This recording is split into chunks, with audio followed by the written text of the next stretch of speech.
السلام عليكم ورحمة الله. نتمنى كامل تكونوا لاباس. مرحبا بكم في قناة طاليا كويزين. جيتكم اليوم بوصفة جديدة واللي هي مطلوع الميكسور. انا درته بدقيق القمح الكامل مع حميص تاع الباذنجان. تبعوا الفيديو ان شاء الله يعجبكم الوصفات. اذا راح نبداو بالمقادير. عندي كيلة تاع دقيق القمح الكامل، عندي ملعقة سكر، وعندي ملعقة كبيرة خميرة الخبز.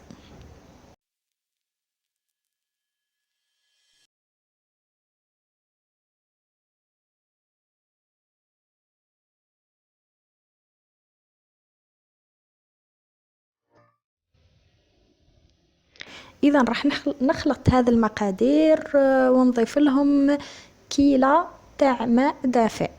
اذا نخلطهم مليح بالميكسور البغاء هذاك العادي، نخلطهم مليح حتى تتجانس كل المكونات ونخليهم يخمروا مدة نصف ساعة. نغطيهم ونخليهم يخمروا في مكان دافئ مدة نصف ساعة.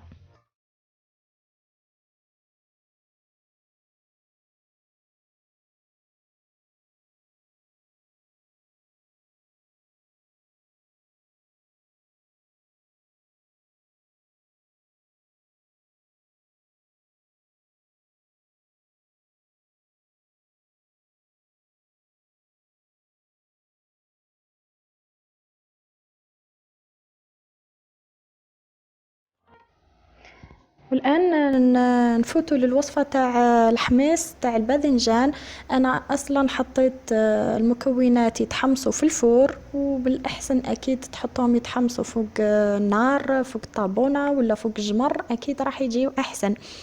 بالنسبة للي مزروبة واللي ما عندهاش الوقت تحطهم في الفوغ مدة ممكن ساعة ولا أقل شوية، حتى المهم حتى نشوفهم محروقين.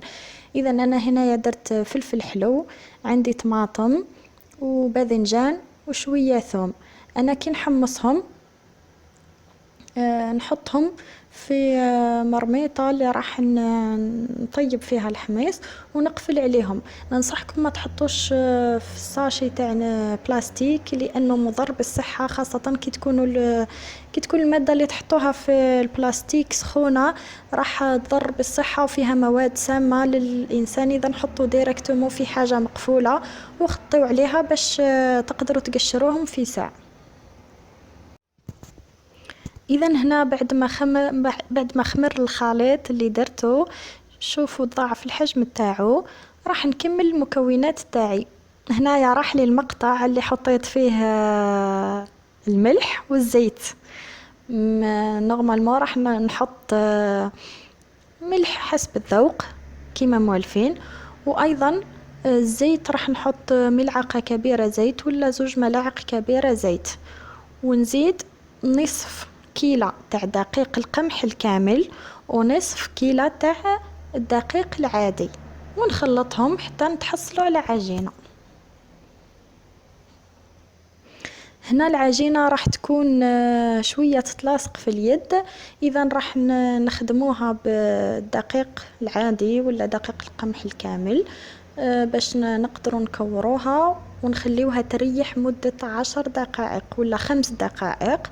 ما نخليوهاش تريح بزاف مش حتى تخمر، ونقرصوها مباشرة فوق منديل. وبعد ما نقرصوها نخليوها ايضا تخمر مدة نصف ساعة.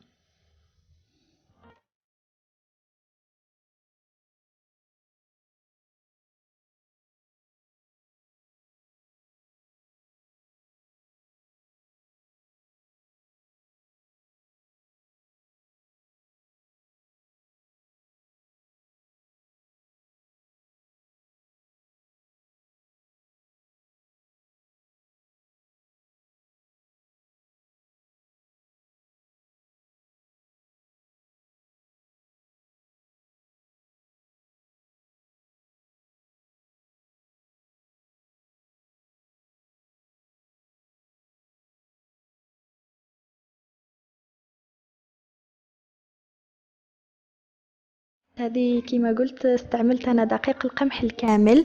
نتوما تقدروا تستخدموا الدقيق العادي وديروا فقط 2 كيلات دقيق عادي. هذا ما كان استخدموا نفس الكيل. وكما تعرفوا الكسرة تاع دقيق القمح الكامل ما تطلعش مليح، واصلا انا نشتي الكسرة تكون رقيقة، ما نشتيهاش معجنة بزاف، نشتيها تجي رقيقة. واذا تحبوها خشينة شوي فقط خشنوا كي تقرصوا الكسرة خشنوها.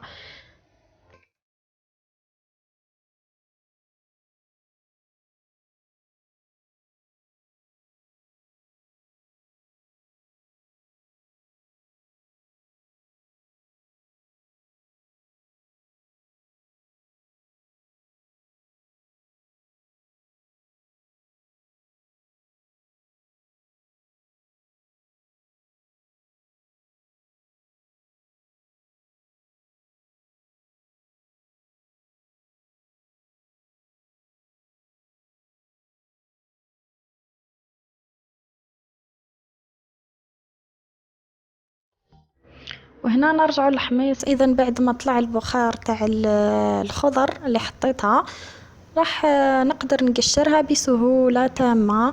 انايا نقشر المواد ونضيف لهم التوابل. راح نحط ملح، فلفل اسود، وراس الحانوت، ونزيد لهم زيت الزيتون ولا الزيت العادي حسب الذوق، ونخليه ونحطهم على النار يغليو. ماهيش مدة طويلة، ولكن حتى يزيدوا يطيبوا شوية، هم أصلا طايبين. وتقدروا أيضا تقدموهم هكاك بلا ما تطيبوهم.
العجينة راح نطيبها فوق الطاجين، وأكيد الطاجين تاع الفخار هو المخير.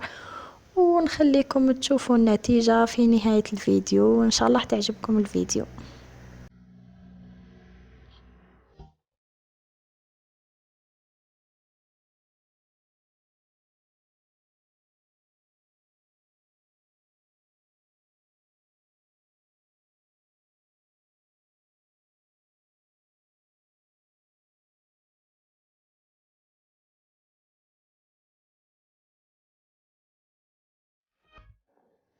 ان شاء الله تكونوا استفدتوا من الوصفة، وان شاء الله تجربوها، وما تنسوش تقولوا لي في التعليق اذا نجحت لكم. واكيد راح تنجح لكم. وبالنسبة للحميص البنة هايلة.